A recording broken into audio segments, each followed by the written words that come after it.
Detective Maria Santos pulled into the police station parking lot at 5:47 a.m. on Christmas Eve, her breath forming small clouds in the freezing December air. The snow had been falling steadily since midnight, coating the familiar building in a pristine white blanket that somehow made everything look peaceful. But Maria knew better than to trust appearances. In her 15 years on the force, she had learned that the most dangerous storms often came disguised as gentle snow. Her radio crackled to life as she stepped out of her unmarked sedan. "All units, we have a domestic disturbance call on Maple Street. Neighbors report screaming and possible gunshots." Maria grabbed the radio from her belt and responded immediately. "Unit 47 responding. ETA 3 minutes." As she drove through the empty streets, Maria's mind wandered to the envelopes sitting on her kitchen counter at home. The internal affairs investigation had been going on for 3 months now, and she knew the final decision was coming soon. The accusations against her were serious: excessive force, planting evidence, corruption. Each charge felt like a knife in her heart because she knew they were lies. But proving her innocence had become nearly impossible. The Maple Street address turned out to be a small 2-story house with peeling paint and a broken front gate. Maria could hear the shouting before she even got out of her car. She called for backup and approached the front door carefully, her hand resting on her service weapon. Through the thin walls, she could make out 2 voices, a man and a woman, both screaming at each other with the kind of rage that comes from years of built-up resentment. "Police, open the door," Maria called out, knocking firmly. The shouting stopped immediately, replaced by an eerie silence that made her more nervous than the noise had. After 30 seconds with no response, she tried the door handle. It was unlocked. The scene inside the house would stay with Maria for the rest of her career.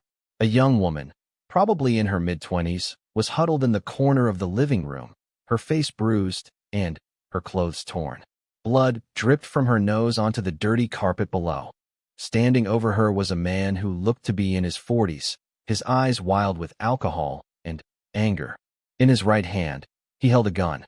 "Put the weapon down," Maria commanded, drawing her own pistol and taking cover behind the doorframe. "Put it down now and step away from the woman." The man turned toward Maria, his face twisted with rage. "This is none of your business, cop. This is my house, my wife, my business. Sir, I understand you're upset, but I need you to put the gun down so we can talk about this calmly," Maria said, keeping her voice steady despite the adrenaline coursing through her veins. She had been in similar situations dozens of times, but something about this one felt different, more dangerous. The woman on the floor looked up at Maria with eyes full of terror and hope. "Please," she whispered, barely loud enough to be heard. "He said he was going to kill me tonight. He said this was my last Christmas." Maria's heart broke at the words, but she forced herself to stay focused on the immediate threat. The man was swaying slightly, clearly intoxicated, which made him unpredictable. His finger was on the trigger of the gun, and Maria could see his hand shaking with emotion. "What's your name?" Maria asked the man, trying to establish a connection. "I'm Detective Santos. I've been a police officer for 15 years, and I've seen situations like this before. They don't have to end badly." "My name is Frank Morrison," the man replied, his voice slurring slightly. "And you don't know nothing about my situation. You don't know what she did to me, what she's been doing behind my back. Why don't you tell me about it, Frank?" Maria suggested, taking a small step into the room while keeping her weapon trained on him. "Put the gun down, and we can sit down and talk about whatever's been bothering you." Frank laughed bitterly. "Talk? You want to talk? I found out yesterday that she's been cheating on me with my own brother for the past 2 years. 2 years. While I was working double shifts to pay for this house, she was sneaking around with him." The woman on the floor shook her head frantically. "That's not true. Frank, you know that's not true. You're drunk again, and you're imagining things that never happened. Don't you lie to me." Frank screamed, turning the gun back toward his wife. "I saw the text messages.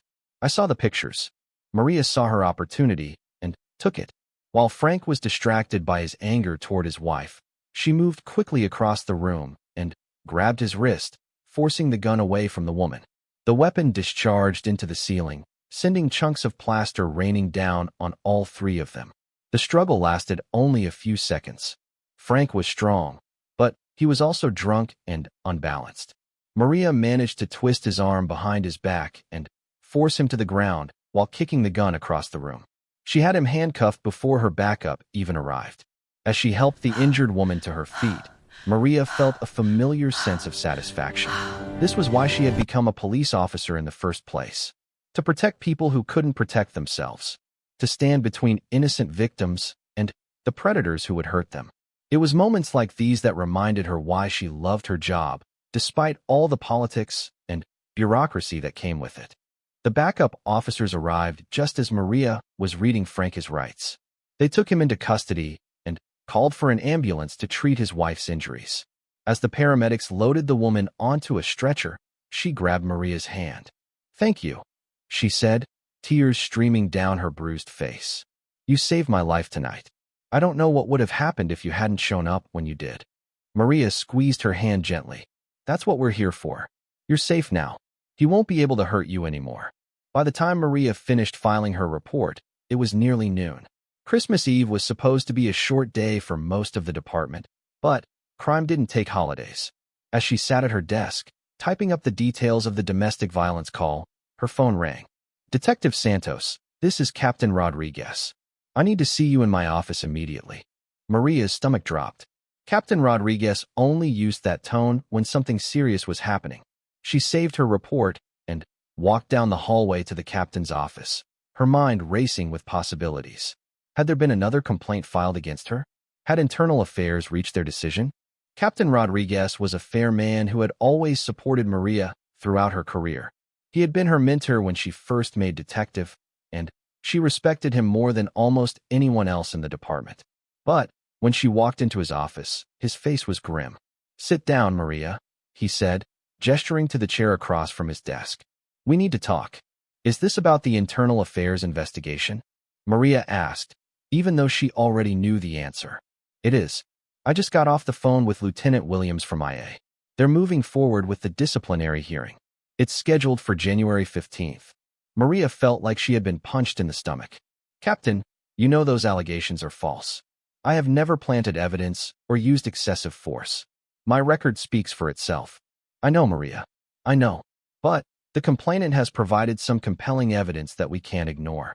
Security footage from the convenience store robbery last month that appears to show you placing something in the suspect's jacket pocket. That footage has been tampered with," Maria protested. "I've been saying that for 3 months. Why won't anyone listen to me?" Captain Rodriguez held up his hand. "I believe you, Maria. But believing you and being able to prove it in a hearing are two different things. The department has to follow proper procedures, especially in cases like this where there are serious allegations of misconduct." "What exactly does this mean for me?" Maria asked, dreading the answer. "It means you're being placed on administrative leave pending the outcome of the hearing. You'll need to turn in your badge and your service weapon today." The words hit Maria like a freight train. Her badge and gun weren't just tools of her trade. They were symbols of everything she had worked for during her 15-year career. They represented her commitment to protecting and serving the community she loved. The thought of giving them up, even temporarily, felt like losing a part of her identity. "Captain, please. It's Christmas Eve. Can't this wait until after the holidays?" Captain Rodriguez's expression softened slightly. "I'm sorry, Maria. I really am. But the order came from the chief himself. It has to be done today." With trembling hands, Maria removed her badge from her jacket and placed it on the captain's desk. The small piece of metal seemed to weigh 1,000 pounds as she set it down. Next, she unholstered her service weapon and laid it beside the badge. The Glock 19 had been her companion for over a decade. She had practiced with it countless hours at the range, cleaned it religiously every week, and trusted it with her life more times than she could count. "This is temporary, Maria," Captain Rodriguez assured her. "When this whole mess gets sorted out, you'll get them back. I have complete faith that you'll be vindicated." Maria nodded, but she wasn't so sure. She had seen good cops destroyed by false allegations before. Even when they were eventually cleared of wrongdoing, their reputations were often so damaged that they could never fully recover. Some left law enforcement entirely, unable to handle the stress and uncertainty of being under constant suspicion. As she walked out of the police station that afternoon, Maria felt like a stranger in her own life.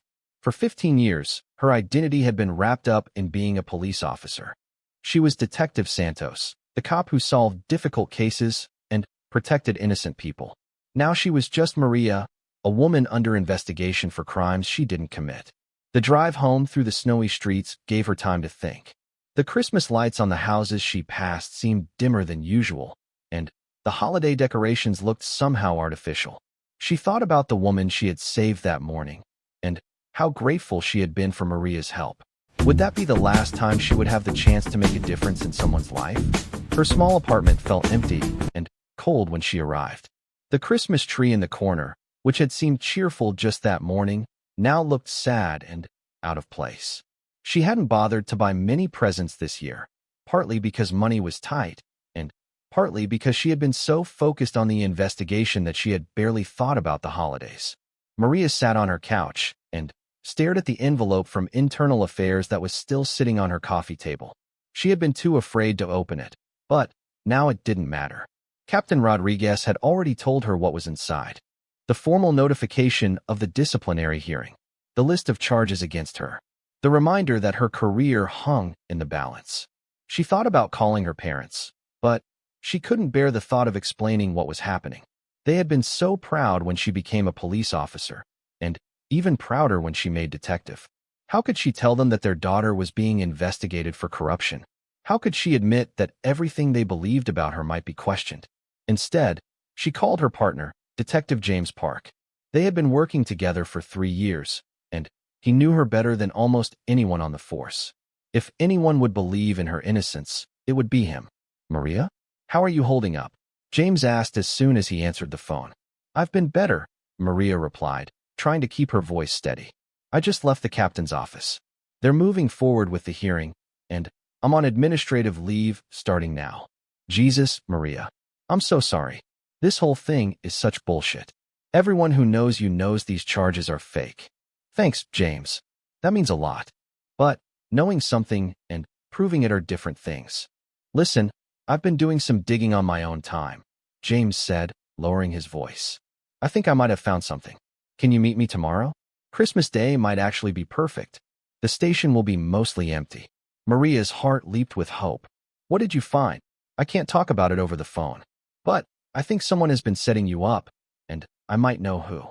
After hanging up with James, Maria felt a glimmer of optimism for the first time in weeks.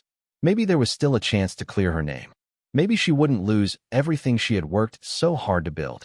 Christmas morning arrived gray and cold, with fresh snow covering the footprints from the night before. Maria woke up at 6 o'clock, the same time she had been waking up for work for the past 15 years. But today, there was no uniform to put on, no badge to pin to her chest, and no gun to holster at her side. The absence of her normal routine felt like a physical ache in her chest. She made coffee and sat by her window, watching the empty streets and thinking about what James might have discovered. Her partner had always been thorough and methodical in his investigations, qualities that had made them an effective team. If he said he had found something important, she trusted him completely. At 10 o'clock, her phone rang. It was James, calling from the police station. "Coast is clear," he said quietly. "Most of the building is empty except for the skeleton crew handling emergency calls. Can you get here in 20 minutes? "I'll be right there," Maria replied, already reaching for her coat. The police station looked different on Christmas Day. The parking lot was nearly empty, and the usual bustle of activity had been replaced by an eerie quiet. Maria felt strange walking through the front doors without her badge, like she was sneaking into a place where she no longer belonged. James met her at the front desk and led her to his office on the second floor. He had been her partner for 3 years, and in that time, they had developed the kind of trust that only came from facing danger together. He was 5 years younger than Maria, but had an old soul and a sharp mind that made him an excellent detective. "Before I show you what I found, I want you to know that I've been working on this every spare moment I've had for the past 2 weeks," James said as he closed his office door behind them. "What happened to you isn't just wrong, it's criminal. Someone has been very carefully and systematically trying to destroy your career." He walked over to his desk and pulled out a thick folder filled with papers, photographs, and computer printouts. It started with the convenience store robbery case from last month, the one where you supposedly planted evidence on Marcus Williams. Maria nodded grimly. Marcus Williams was a career criminal with a long history of armed robbery. When they had arrested him after the convenience store job, he had been clean except for the stolen money in his jacket pocket. But 3 days later, a small bag of cocaine had mysteriously appeared in the evidence locker, supposedly found in Williams' jacket during the arrest. I went back and looked at all the security footage from that day, not just the clip that Internal Affairs showed you, James continued. What I found was very interesting. He pulled out a series of still photographs taken from different security cameras. This is you approaching Williams after you tackled him in the parking lot. This is you searching his jacket and finding the money. And this is you handcuffing him and putting him in the patrol car. Maria studied the photos carefully. They showed exactly what she remembered happening. A clean arrest with proper procedures followed throughout. Now look at this, James said, pulling out another set of photos. These were taken from a camera across the street that Internal Affairs somehow missed in their investigation. Watch the timeline carefully. The new photos showed a different angle of the same incident. But in these images, Maria could see something that hadn't been visible in the other footage. After she had put Williams in the patrol car and was talking to witnesses, someone else approached the evidence bags that were sitting on the hood of the police car. "Do you recognize him?" James asked, pointing to a figure in a dark jacket who was partially hidden by shadows. Maria squinted at the photo. The man's face wasn't clearly visible, but something about his build and the way he moved seemed familiar. "I can't make out his face, but there's something about him that rings a bell." "I enhanced the image as much as I could," James said, pulling out a clearer version of the same photo. "And I think you're going to be very interested in what I discovered." The enhanced image showed the man's face more clearly, and Maria gasped when she recognized him. It was Officer Tony Ricci, a 10-year veteran of the force who worked in the evidence department. She had always thought he was a good cop, if a bit ambitious. They had never been close friends, but they had always been cordial to each other. "Tony Ricci," Maria said, her voice barely above a whisper. "But why would he want to frame me? I've never had any problems with him." "That's what I thought too, until I started digging deeper," James replied. "It turns out that Officer Ricci has been under financial pressure for the past year. His wife left him and took half of everything in the divorce. He's been struggling to make his mortgage payments and child support." James pulled out another set of documents. "I did some checking with my contacts in narcotics. Apparently, there have been rumors about evidence going missing from the property room. Small amounts of drugs and money that disappear from cases before they go to trial. You think Tony has been stealing evidence and selling it?" Maria asked, the pieces starting to come together in her mind.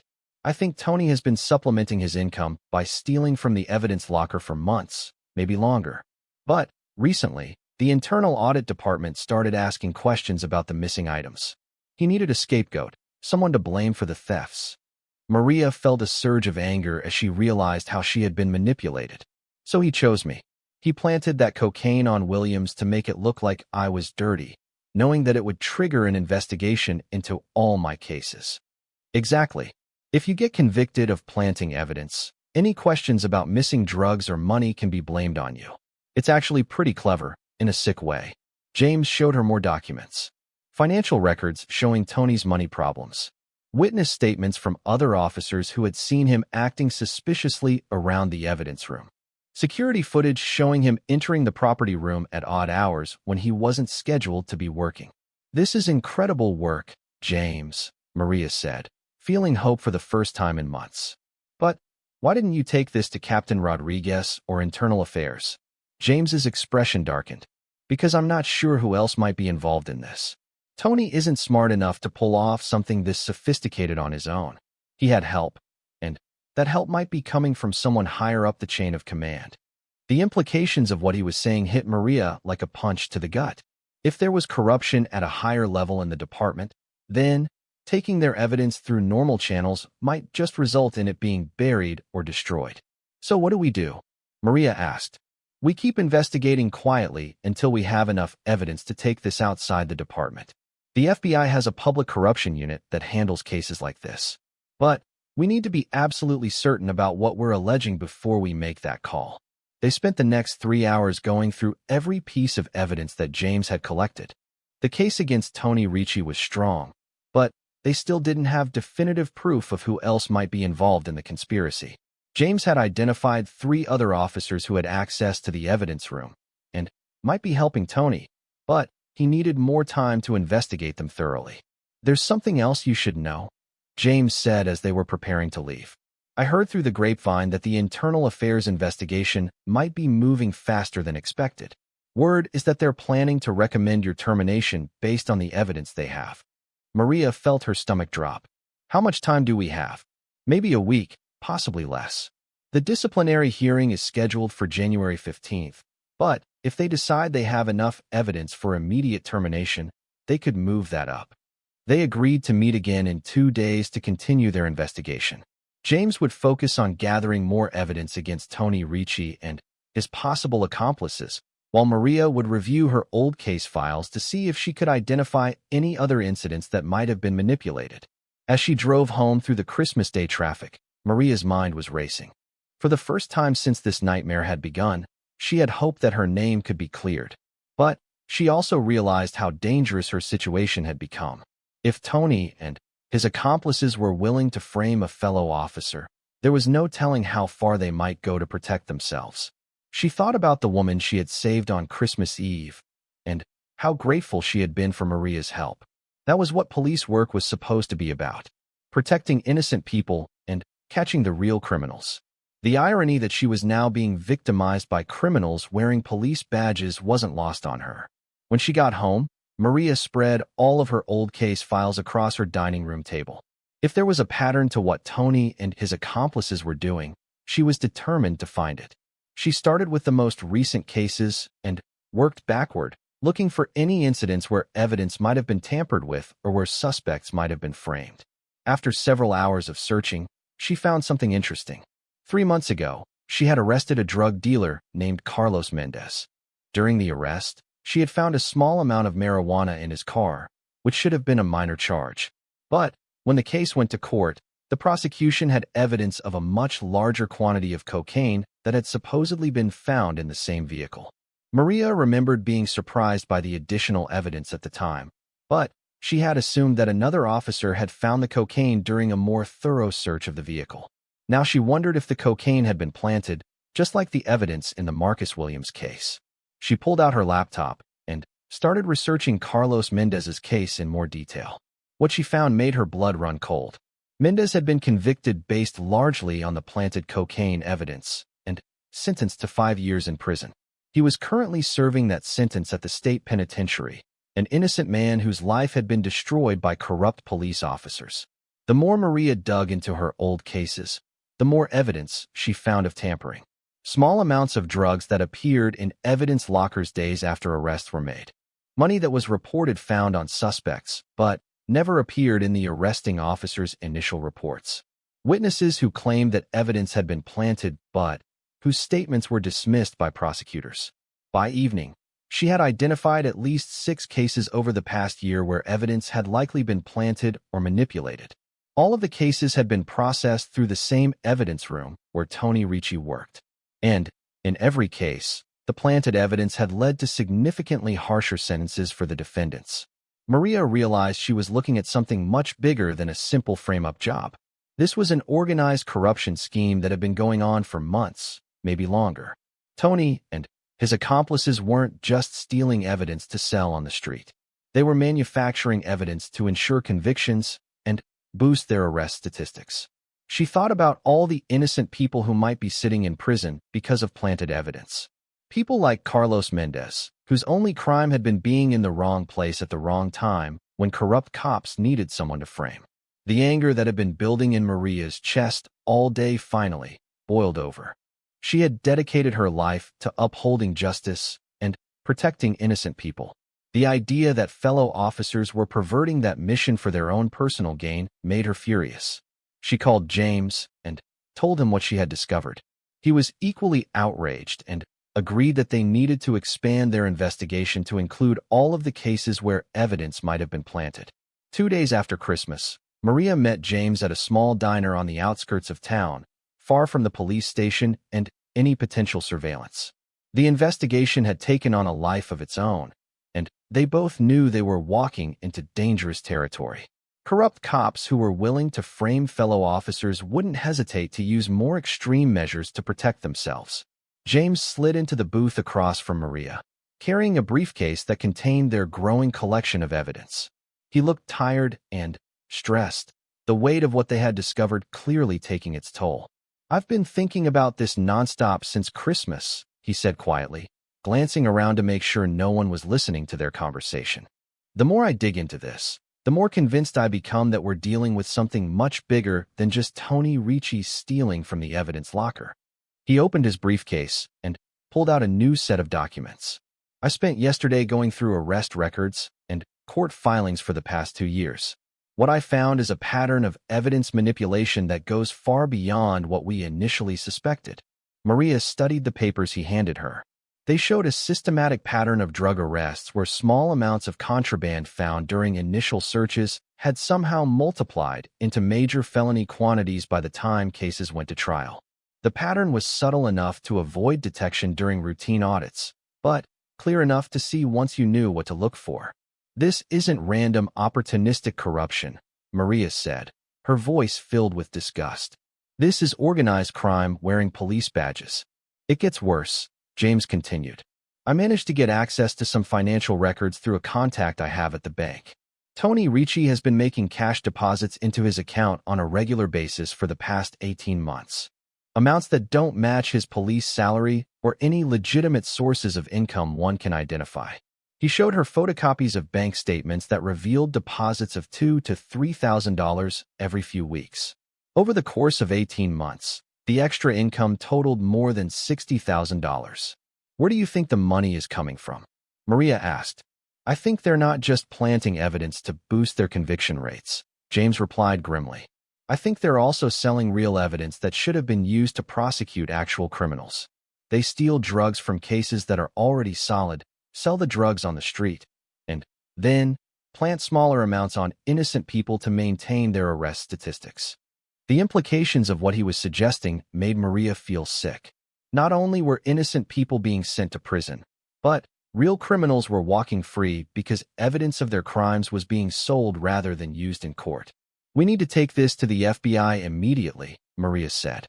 "This is way beyond what local internal affairs can handle." "I agree, but we need to be extremely careful about how we approach this," James warned. "If word gets back to the wrong people that we're investigating them, we could both end up in serious danger." As if to emphasize his point, James's phone buzzed with a text message. He glanced at it, and his expression immediately changed to one of alarm. "What is it?" Maria asked. "It's from my contact in internal affairs. They've moved up your disciplinary hearing to this Friday. That's only 3 days from now." Maria felt like the ground had dropped out from under her feet. "Friday? That doesn't give us enough time to gather all the evidence we need." "It also suggests that someone knows we're getting close to the truth," James said grimly. "They're trying to rush your termination through before we can expose what's really happening." They spent the next hour going through their options.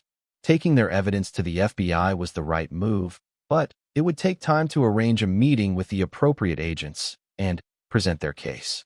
Meanwhile, Maria's career hung in the balance, and there was a real possibility that she would be terminated before they could prove her innocence. "There is one other option," James said reluctantly. "I know someone at the FBI who specializes in police corruption cases. Agent Sarah Chun. We went to the academy together before she transferred to federal law enforcement. I could try to arrange an emergency meeting with her." "Do it," Maria said without hesitation.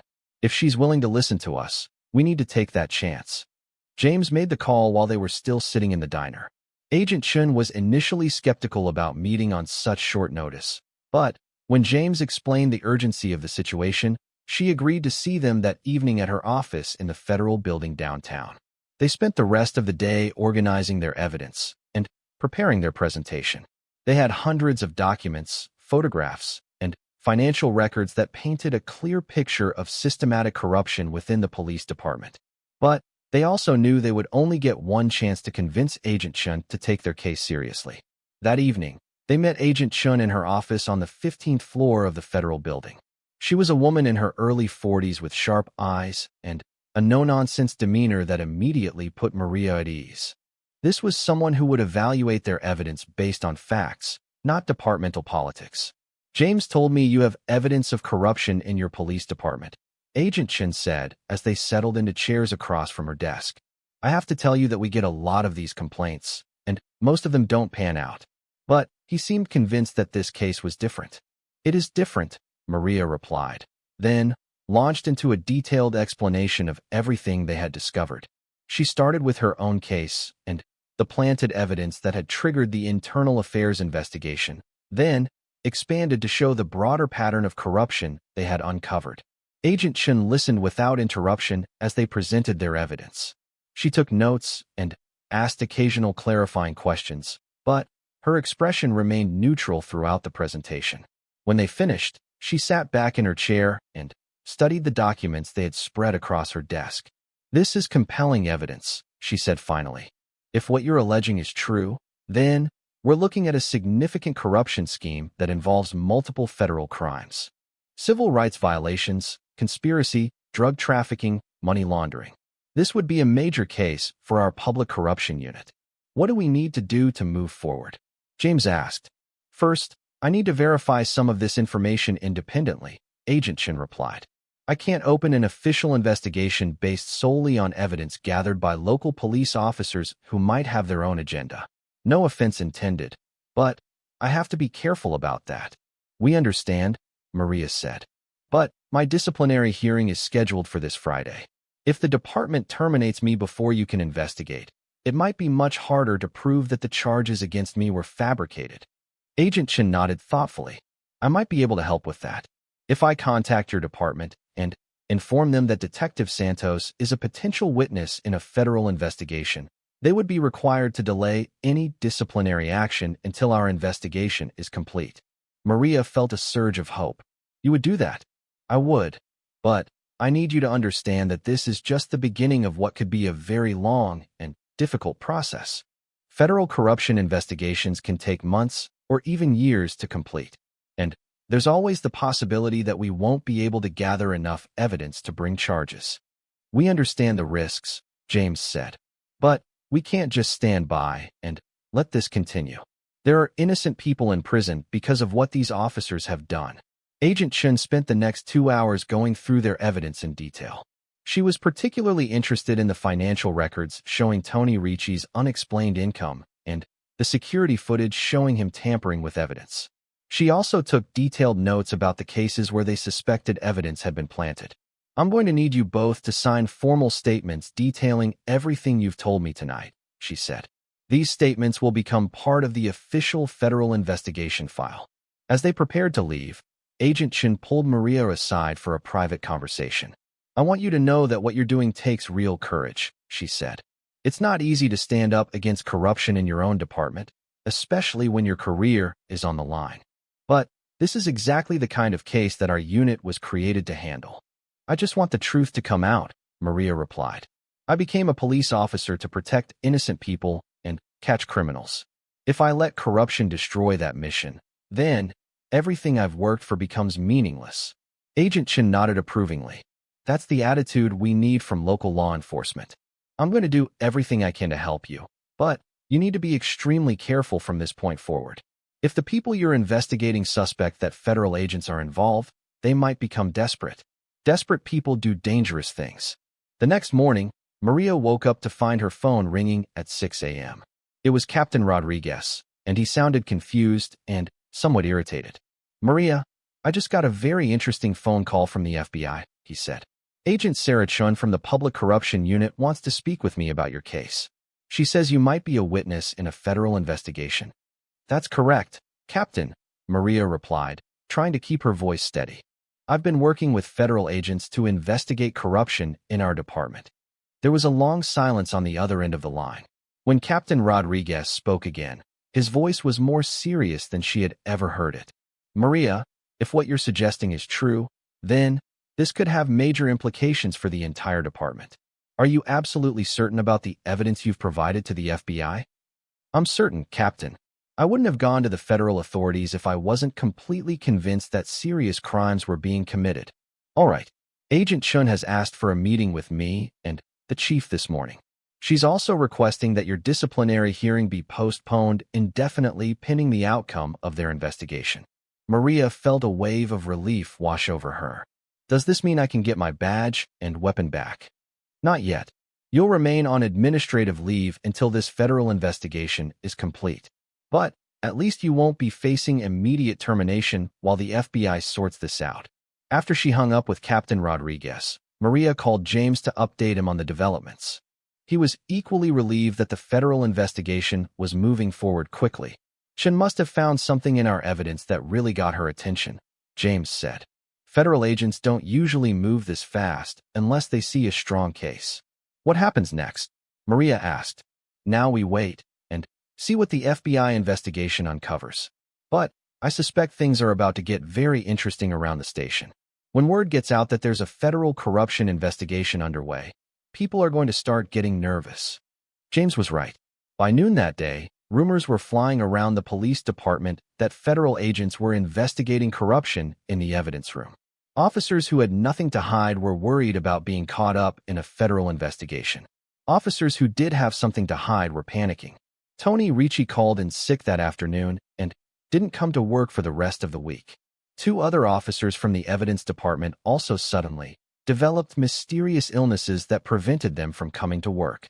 Their obvious attempt to avoid federal scrutiny only made them look more guilty. Meanwhile, Agent Chun and her team were working around the clock to verify the evidence that Maria and James had provided. They obtained court orders to examine bank records, reviewed security footage from the police station, and interviewed witnesses who might have observed suspicious behavior. On Thursday evening, just one day before Maria's original disciplinary hearing was scheduled to take place, Agent Chun called with an update. "We've found corroborating evidence that supports your allegations," she said. "We're preparing to make arrests early next week. I wanted to give you a heads up that this case is about to become very public." "How many people are you planning to arrest?" Maria asked. "We've identified at least 6 officers who appear to be involved in the corruption scheme, including Tony Ricci. We're also looking at one prosecutor who may have been aware of the evidence tampering but failed to report it." Maria felt a mixture of vindication and sadness. She was relieved that her innocence would finally be proven, but she was also devastated by the extent of corruption that had been discovered in her department.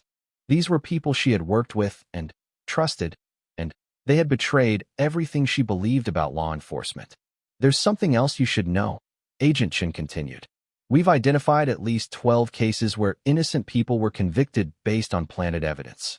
We'll be working with the prosecutor's office to review those cases and potentially overturn wrongful convictions." The thought of 12 innocent people sitting in prison because of corrupt police officers made Maria angry all over again. But she was also proud that her willingness to stand up against corruption would help free those innocent victims. Friday morning arrived cold and clear. Instead of sitting in a disciplinary hearing facing the end of her career, Maria woke up knowing that federal agents were preparing to arrest the real criminals who had tried to frame her. Her phone rang at 8 o'clock. It was Captain Rodriguez again. "Maria, I wanted to personally apologize for what you've been put through," he said. "The FBI briefed me on their findings, and it's clear that you were the victim of a systematic attempt to frame you for crimes you didn't commit." "Thank you, Captain.